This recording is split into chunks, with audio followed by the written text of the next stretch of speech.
Chers frères et sœurs en Christ, membres des églises branches et des sanctuaires locaux, et tous les croyants qui participent à ces cultes sur Internet, partout dans le monde, et les téléspectateurs de GCN. C'est la 9e session sur l'enfer. Lors de la dernière session, j'ai expliqué les punitions que les enfants reçoivent lorsqu'ils meurent sans recevoir les salis et vont à la tombe inférieure. Les petits-enfants commettent relativement moins de péchés, de sorte qu'ils reçoivent des punitions relativement plus légères que les adultes. Néanmoins, il n'est pas facile pour les enfants de supporter les douleurs de punition, bien que les punitions soient plus légères. Nous pouvons imaginer à quel point les punitions seraient douloureuses pour les adultes lorsque nous entendons parler de punitions pour les enfants. Les adultes matures commettent un nombre relativement plus élevé de péchés que les enfants. Ils vivent plus longtemps et sont souillés davantage par le péché et le mal et accumulent plus de péchés. Par conséquent, selon la loi de la justice, ils reçoivent de peines beaucoup plus sévères que les enfants. Plus quelqu'un commet de péché grave, plus la punition qu'il recevra sera lourde.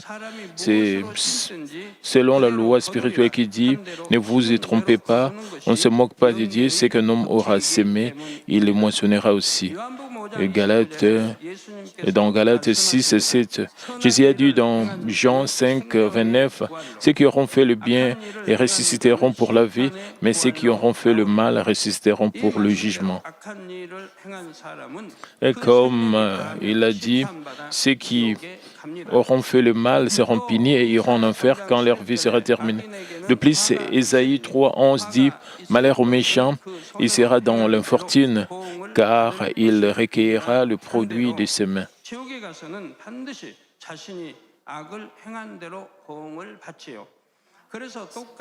Ainsi, dans la même tombe inférieure, les gens reçoivent différents genres de punitions en fonction de la gravité de leur péché. Lorsque les adultes meurent et vont à la tombe inférieure, ils recevront 4 genres de punitions différents. En général, ceux qui sont sauvés et vont au ciel iront soit au paradis, au premier royaume, au deuxième royaume, au troisième royaume d'ici, ou à la Nouvelle Jérusalem selon la sanctification et la fidélité qu'ils ont atteint. Au contraire, ceux qui ne sont pas sauvés recevront le premier niveau, le deuxième niveau, le troisième ou le quatrième niveau de punition dans la tombe inférieure en fonction de l'ampleur de leur péché. À partir d'aujourd'hui, je vais expliquer ces 4 différents niveaux de punition. Je vous exhorte à vous décider une fois de plus en écoutant le message. Si par hasard vous demeurez encore dans le péché, je vous exhorte à revenir en arrière, à vous détourner du mal et à demeurer dans la vérité. Si vous avez sanctifié votre cœur en étant fidèle, je vous exhorte à haïr encore le mal pour vous débarrasser de toutes les formes du mal et demeurer plus complètement dans la vérité. Ce faisant, je prie au nom du Seigneur que vous puissiez avancer dans une meilleure demeure céleste et recevoir plus de bénédictions de récompenses. Chers frères et sœurs en Christ, les punitions dans la tombe inférieure sont classées en 4 niveaux en fonction de l'ampleur de la douleur. La douleur devient plus grande lorsque vous passez du premier niveau, deuxième, troisième et quatrième niveau. De plus, dans le même niveau, il existe différents genres de punitions. Ils reçoivent des punitions en fonction de ce qu'ils ont sémé et de la façon dont ils ont agi, et l'intensité de la douleur est différente. Selon la loi spirituelle par laquelle nous récoltons ce que nous semons, chacun paiera le prix de son péché sans la moindre erreur. Ceux qui ont commis des péchés relativement plus légers recevront les punitions du premier ou du deuxième niveau. Par exemple, il y a des gens qui sont considérés comme doux et gentils dans leur vie, mais qui sont morts sans accepter Jésus-Christ. Et dans ces cas, ils auront une chance de jugement de la conscience par la miséricorde de Dieu, afin qu'ils puissent être sauvés par leur conscience. Mais s'ils ne passent pas ce jugement, ne réussissent pas ce jugement de la conscience, ils ne peuvent pas être sauvés. De telles âmes recevront ces punitions relativement plus légères. Mais alors, pourquoi ne, ne peuvent-ils pas recevoir les ailes, même s'ils ont vécu une vie plutôt bonne, même s'ils sont considérés comme de bonnes personnes dans le monde? Ce n'est que de la bonté aux yeux des hommes. Proverbe 14, 12 déclare: et telle voie paraît droite à un homme, mais son ici, c'est la voie de la mort. Et aussi, Proverbe 16 dit: et toutes les voies de l'homme sont pures à ses yeux, mais c'est lui qui pèse les esprits sur l'Éternel. Si nous examinons le pensée et les actes des hommes du point de vue de Dieu, qui est bonté, amour et vérité même, il y a beaucoup de choses mauvaises et fausses. En particulier, maintenant, nous sommes très proches de la fin du temps et à mesure que le monde devient plus sombre, il y a beaucoup de personnes spirituellement aveugles. Ils ne discernent pas vraiment entre le bien et le mal et entre la vérité et la contre-vérité. Même parmi les croyants, il y en a qui ne comprennent pas la vérité et vivent dans les ténèbres, et tout comme les païens, les laïcs, ainsi, à la fin, ils ne recevront pas le salut. Juste comme dans Matthieu 7, 21, ils disent, et ceux qui me disent, la Bible déclare, ceux qui me disent, Seigneur, Seigneur, n'entreront pas tous dans le royaume des cieux, mais celui-là, celle qui fait la volonté de mon Père qui est dans le ciel, mais ne vivent pas selon la volonté de Dieu. Ceux qui disent qu'ils croient au Seigneur, mais ne reçoivent pas le salut parce qu'ils vivent dans les ténèbres, recevront des châtiments encore plus grands que ceux qui n'ont jamais entendu l'Évangile. C'est parce que le péché est plus grand quand ils connaissent la volonté de Dieu, mais ne la suivent pas. Jésus a clairement dit dans Luc 12, 47 et 40, quelqu'un lui dit: voici ta mère et tes frères sont dehors et ils cherchent à te parler. Mais Jésus répondit à celui qui les lui disait: qui est ma mère et qui sont mes frères? Chers frères et sœurs en Christ, ceux qui ont commis de péchés graves recevront la punition du 3e ou 4e niveau. Par exemple, ce sont ceux qui ont fait obstacle à Dieu, c'est dont la conscience devient brûlée comme au fer chaud, et ceux qui ont perturbé le royaume de Dieu en blasphémant et en interrompant les œuvres du Saint-Esprit. Et une figure biblique d'un tel exemple est Saül. Il reçoit le 3e niveau de punition. En outre, Judas Iscariote, qui a vendu son maître, Jésus reçoit la plus dure de punition, même au 4e niveau. Permettez-moi maintenant de parler en détail de 4 niveaux de punition. Le premier niveau de punition dans la tombe inférieure est donné par certaines choses non vivantes telles que des roches chaudes, du sable, de l'eau bouillante ou de la glace.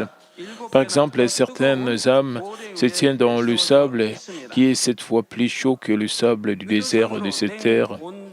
Même en Corée, qui est située aux latitudes tempérées, il n'est pas facile de marcher pieds nus sur le sable et quand il est chauffé par le soleil pendant l'été chaud. Le sable dans le désert, dans les zones tropicales, est beaucoup plus chaud que cela. Et le sable de la tombe inférieure est 7 fois plus chaud que le sable le plus chaud de la terre. J'en ai aussi fait l'expérience lorsque je suis allé à la mer morte en pèlerinage.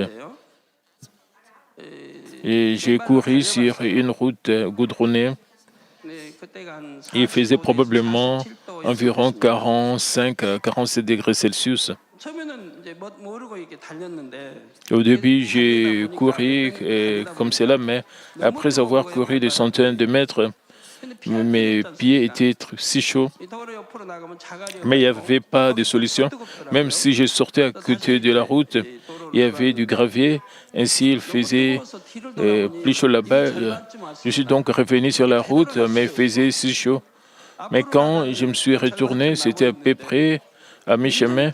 Je ne pouvais pas revenir en arrière, mais si je voulais aller de l'avant, il restait environ la moitié du chemin. Il faisait vraiment chaud. Parfois, le train circulait, mais je n'ai pu voir aucun train à ce moment-là. Je ne pouvais pas rester là parce qu'il faisait si chaud. J'ai donc dû courir jusqu'à la destination.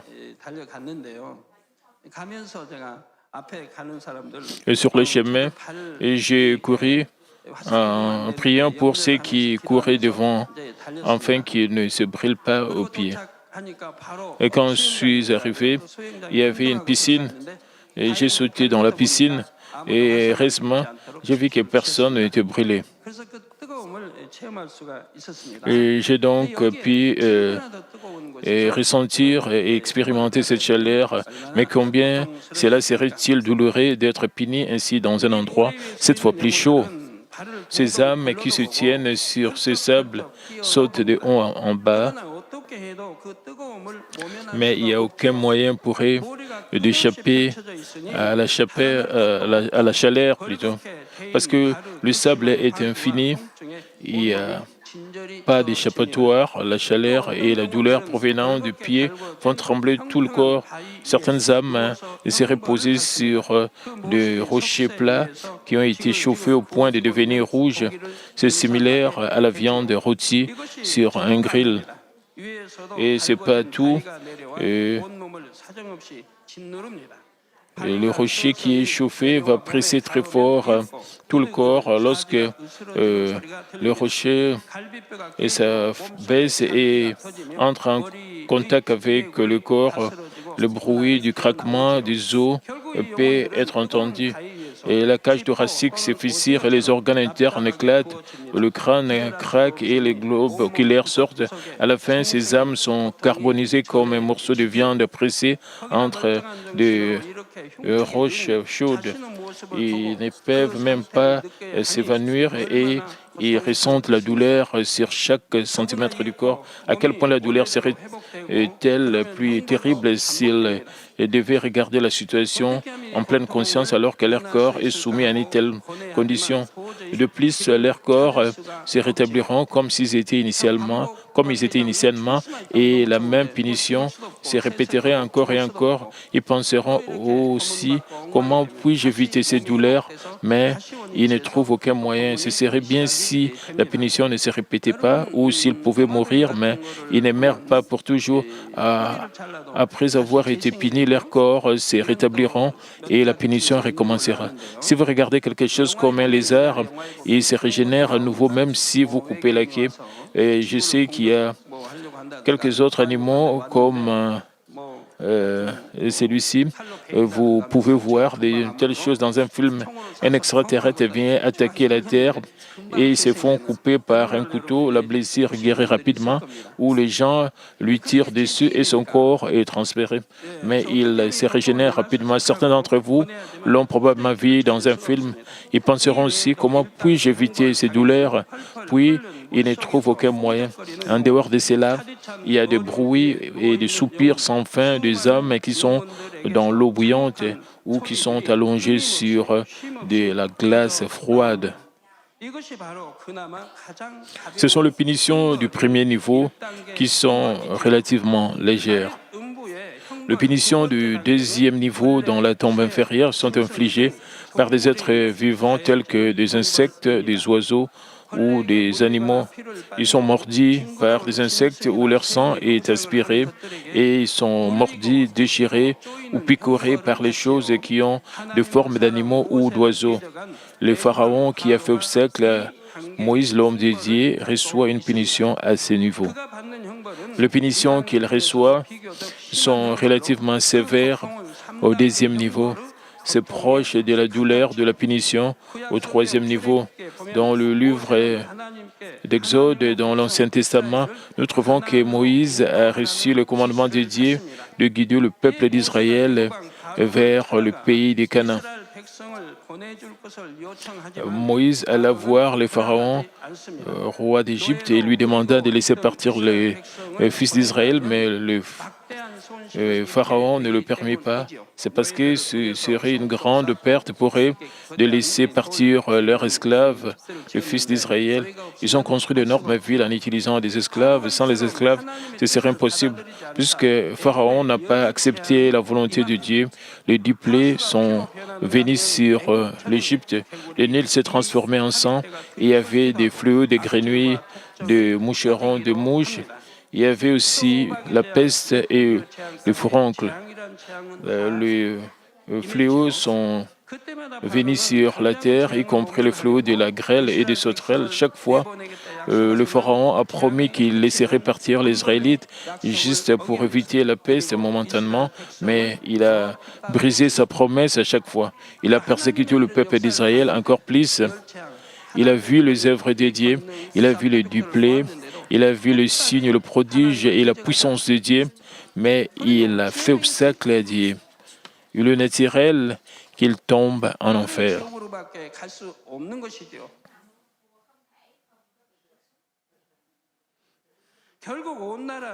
Et finalement, tous les premiers-nés d'Égypte sont morts. Tous les premiers-nés d'Égypte, tous les premiers-nés de chaque maisonnée et de chaque bétail sont morts, y compris le premier fils du Pharaon lui-même. Ce n'est qu'alors que le Pharaon libéra le peuple d'Israël. Cependant, il changea bientôt d'avis et envoya son armée à la poursuite des fils d'Israël. À cette époque-là, Dieu a séparé la mer Rouge au travers de Moïse et le peuple d'Israël a traversé la mer Rouge à pied.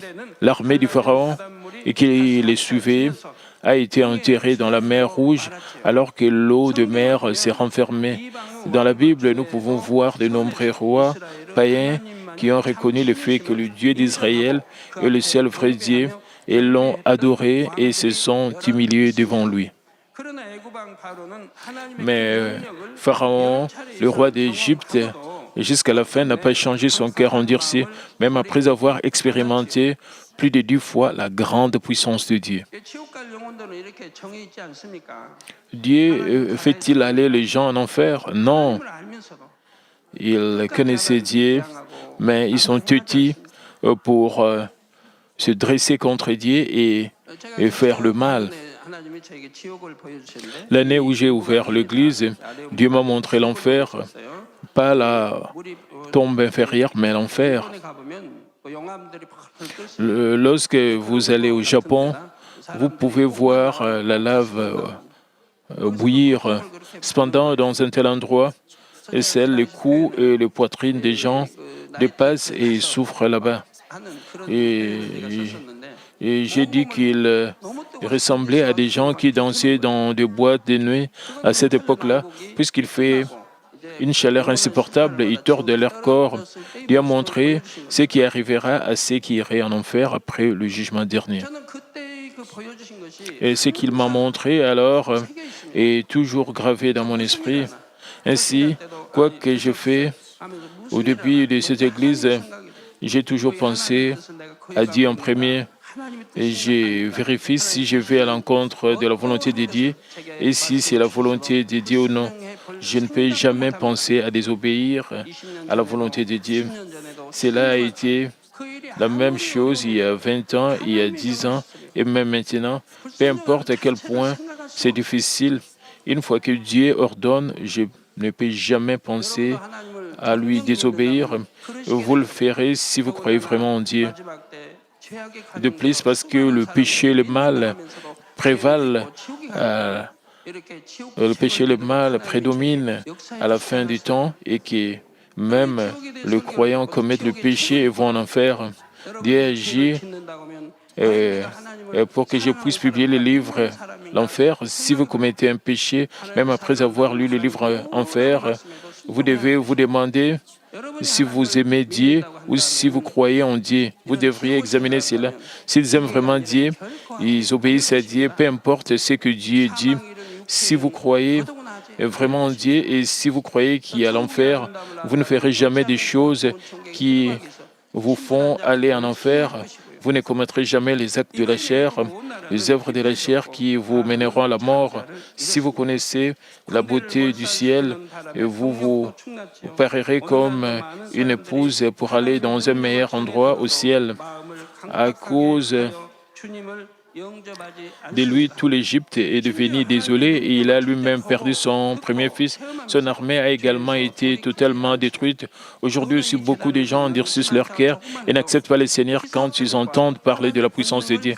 Même quand ils voient, entendent, expérimentent la puissance de Dieu de première main, ils ne se détournent pas de péché. De plus, parce que vous pouvez voir, entendre, expérimenter le signe, le produit, les œuvres de la puissance de Dieu, même un peu Après avoir rejoint cette Église, aucun d'entre vous ne peut dire que vous n'étiez pas capable de croire. La Bible dit que même en regardant toutes ces choses dans le monde, vous connaîtrez l'existence de la puissance et l'existence et la puissance et la divinité de Dieu. Ainsi, c'est un mensonge si vous dites que vous n'avez pas encore écrit parce que vous ne saviez pas l'évolution, la théorie de l'évolution, la création et tout ce que j'ai dit. Quand je prêchais au sujet de Dieu le Créateur, nous avons des yeux, un nez, deux narines, une bouche, des oreilles, des mains et des pieds, et leurs positions sont les mêmes indépendamment des races ou des pays. Tout le monde a les nez au centre du visage, peu importe la longueur du nez de l'éléphant, ils ont deux narines. Et tous les animaux, tous les oiseaux, tous les poissons ont deux yeux, un œil, deux narines, des oreilles et une bouche. Tout ce qui entre dans la bouche excrète dans l'anis, l'homme et la femme se réunissent et conçoivent la vie. Comment tous ont-ils pu évoluer de manière aussi égale? C'est absurde. Et pourtant, il parle de l'évolution. Ils ne peuvent pas nier que Dieu, le Tout-Puissant, le Créateur, a conçu et créé tout cela, même en regardant cette seule chose, la providence de la nature. Mais les gens nient Dieu et croient en la théorie de l'évolution. Combien ils sont pitoyables.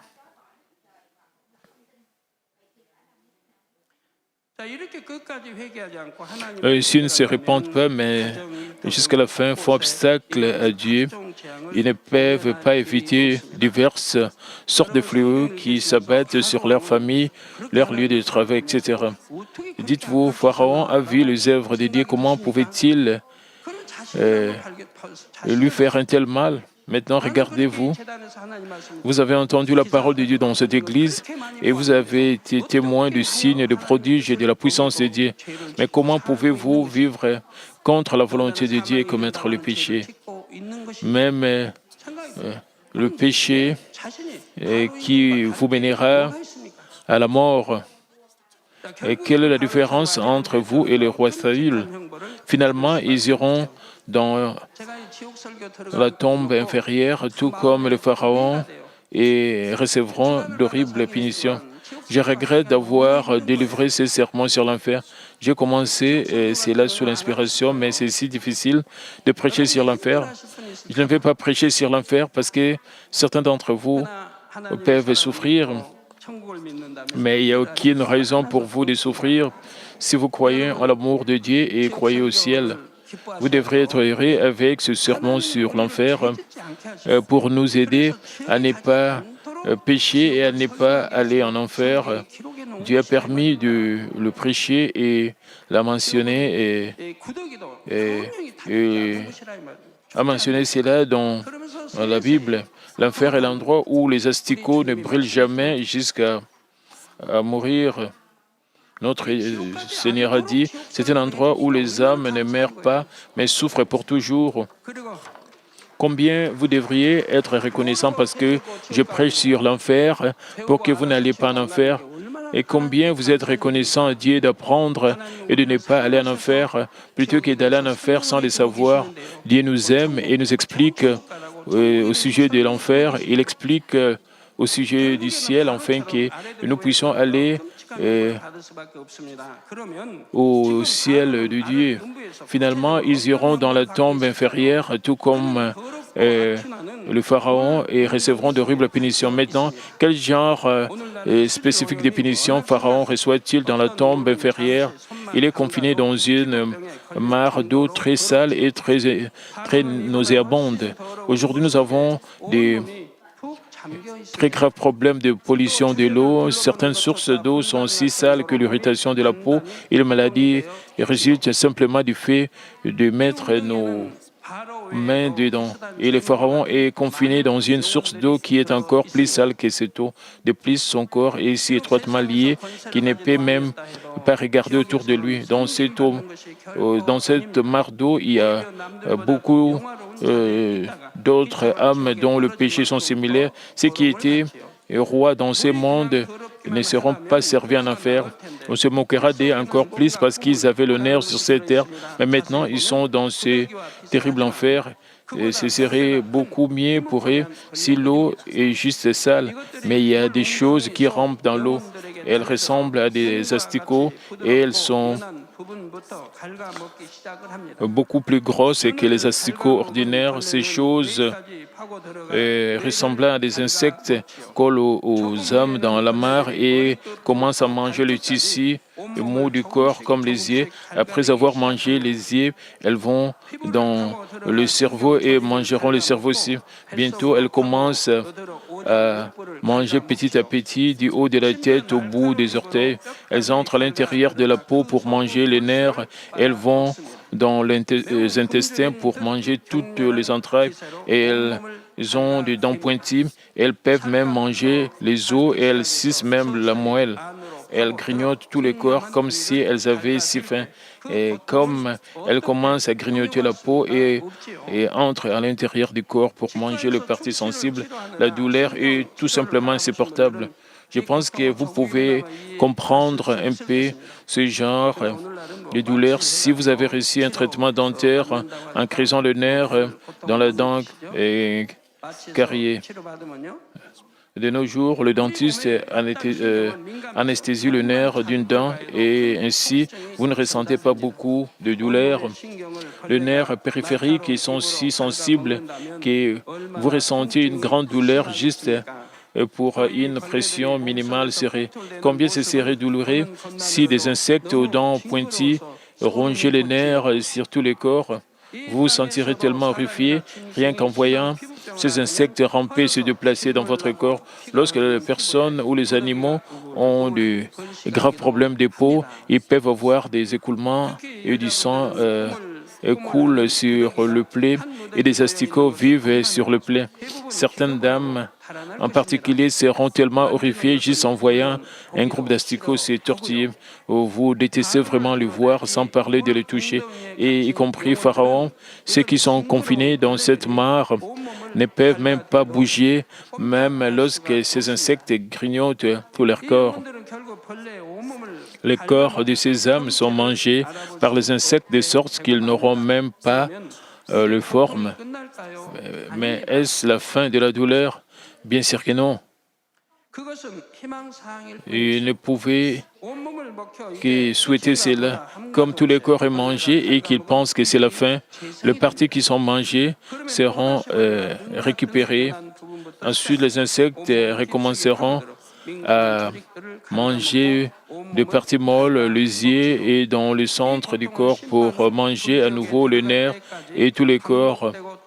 Et cette douleur continuera jusqu'à ce qu'il soit mis dans le temps du feu de l'enfer après le jugement. De plus, les animaux, de plus, les punitions infligées par les animaux sont vraiment horribles. Ces animaux déchirent et mangent les gens. Sur cette terre, parfois, les gens sont attaqués ou mangés par des lions, des tigres ou des ours. Ces animaux sont beaucoup plus forts que les hommes et ils brisent les os et mangent la chair avec des dents et des griffes acérées. Avant même que la proie cesse de respirer, ils enlèvent la chair et les intestins et mangent toute la proie, même avec les os. En enfer, ils doivent ressentir toutes ces douleurs avec une conscience claire. Alors, combien c'est horrible. De plus, même sur cette terre, si nous sommes mordus par des serpents venimeux, des scorpions ou des araignées venimeuses, la situation est fatale. Le venin se propage à travers le corps. Tout le corps gonflera et la personne souffrira d'une forte fièvre et de douleur et mourra dans la douleur. Les douleurs du deuxième niveau sont quelque peu similaires à celles-ci. Les gens sont torturés par d'horribles créatures vivantes. Dans le troisième niveau de la tombe, les punitions sont données par les messagers de l'enfer et même. J'en parlerai lors de la prochaine session. Savez-vous pourquoi Dieu a expliqué le ciel et l'enfer à cette Église à la fin du temps? C'est parce qu'il veut évangéliser le monde entier à travers cette Église et construire le grand sanctuaire à travers cette Église. De plus, cette Église a manifesté des signes de prodiges et des œuvres de la puissance mentionnées dans la Bible. Vous les avez vus, touchés, expérimentés vous-même. C'est pourquoi Vous pouvez croire quand le livre Enfer vous est délivré par cette Église et ces livres dans de nombreuses autres langues et distribués dans de nombreux pays du monde. Les gens voient une lettre de remerciement après avoir lu ces livres Enfer. Ils disent merci beaucoup. Sans ces livres, ils seraient tombés en enfer après avoir vécu une vie chrétienne rude. Ils sont reconnaissants parce qu'ils sont arrivés à être fervents et fidèles et à vivre une vie chrétienne diligente après avoir lu le livre Enfer. Vous êtes tous reconnaissants, n'est-ce pas? Si vous croyez vraiment en Dieu, que vous l'aimez, vous lui en serez reconnaissant. Permettez-moi de conclure le message, chers frères et sœurs en Christ. Dans Ésaïe 43, 24, Dieu rappelle en détail au peuple d'Israël sa désobéissance et ses péchés contre lui. Le verset dit, « Tu n'as pas à prix d'argent acheté pour moi des aromates et tu ne m'as pas rassasié de la graisse de tes sacrifices, mais tu m'as tourmenté par tes péchés, tu m'as fatigué par tes iniquités. Ainsi semble que Dieu proclamera les punitions qui viendront comme conséquence de ce péché. » Mais dans le verset suivant, le verset 25e, Dieu dit ce qui suit, « C'est moi qui efface les transgressions pour l'amour de moi, et je ne me souviendrai plus de tes péchés. » Que devons-nous réaliser clairement à travers ce verset? Nous devons comprendre la raison pour laquelle Dieu proclame le message sur l'enfer, la raison pour laquelle Dieu nous parle clairement de l'enfer et proclame le péché, la justice et le jugement. C'est pour le pardon, c'est pour que Dieu puisse nous pardonner. C'est de laisser ses enfants se détourner du péché et revenir à Dieu, afin que tous leurs péchés et iniquités puissent être pardonnés. Combien cela est un grand amour, combien vous devriez être reconnaissant puisque Dieu vous explique l'enfer pour vous conduire au ciel par l'enfer.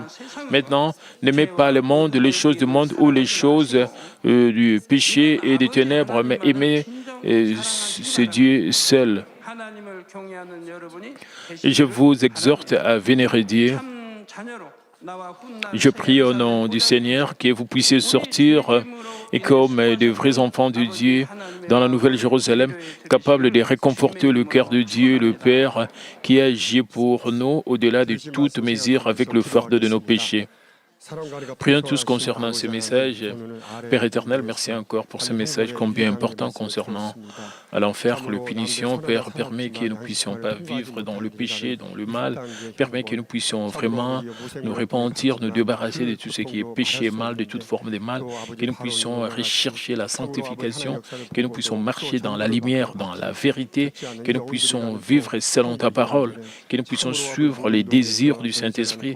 Père, aide-nous à être changés, transformés, pour que nous ne puissions pas tomber dans l'affaire qui est un lieu horrible, où il y a des punitions vraiment très effrayantes. Père, permets que nous puissions nous accrocher à toi, que nous puissions te plaire, que nous puissions vivre selon ta parole, que nous puissions vivre dans la vérité, que nous soyons transformés, que nous puissions atteindre la sanctification et la parfaite sanctification. Au nom puissant de notre Seigneur Jésus-Christ, je sais prier. Amen. Nous allons recevoir la prière pour le malade du pasteur principal. S'il vous plaît, posez vos mains sur vos parties malades. Et si vous n'êtes pas malade, posez votre main sur votre poitrine pour le désir de pour vos désirs et recevez cette prière avec foi.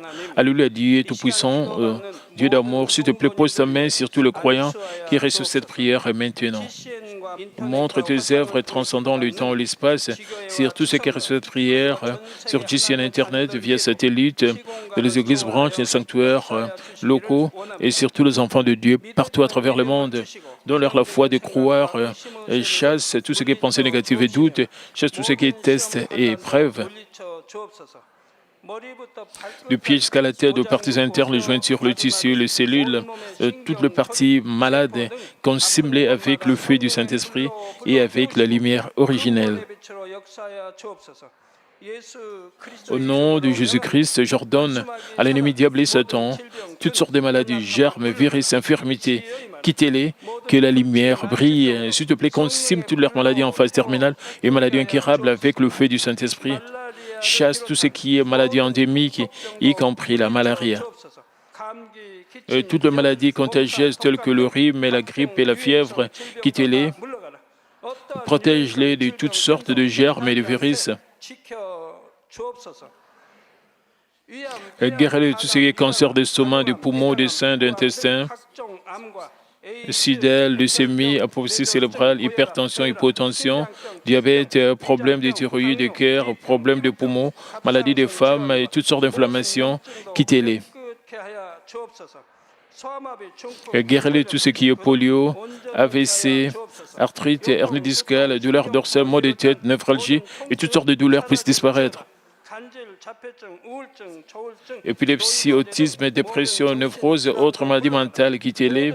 Toutes sortes de paralysies soient guéries, que les paralytiques se lèvent et marchent, que leurs yeux puissent bien voir et que leurs oreilles puissent bien entendre, que les aveugles voient, que les muets parlent et que les sourds entendent.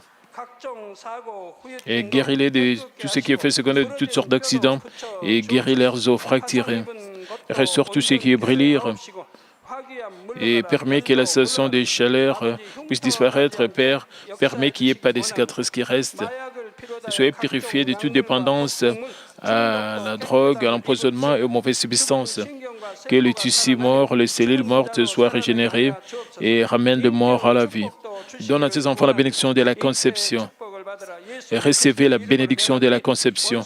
Au nom de Jésus-Christ, j'ordonne à l'ennemi diable et Satan, et les principautés de l'air, les mauvaises forces dans le lieu céleste et leurs serviteurs, quittez-les.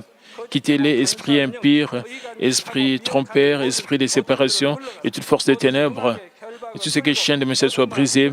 Ténèbres, quittez-les. Que la lumière brille. Père Dieu, donne à tes enfants la force de se créer dans la prière et la puissance de rejeter le péché et pour devenir sanctifiés. Comme leur âme prospère, permet que tout marche très bien avec eux et que leur famille soit évangélisée. Protège-les de toutes sortes d'accidents et de désastres tout au long de cette semaine et bénis-les pour qu'ils puissent mener une vie prospère sans aucun problème. Avec le fer-dent du Saint-Esprit, l'armée céleste et les anges, et avec tes yeux enflammés, protège tous tes enfants, leurs familles, leurs lieux de travail et leurs affaires. Donne aux étudiants la sagesse et l'intelligence, donne-leur l'enthousiasme et la ferveur pour bien étudier. S'il te plaît, garde leur cœur, leurs pensées des choses mondaines et permets qu'ils puissent t'aimer avec plus de ferveur. Et que tes enfants mangent ou boivent ou dans tout ce qu'ils feront, et permets qu'ils puissent faire pour te glorifier, Père Dieu.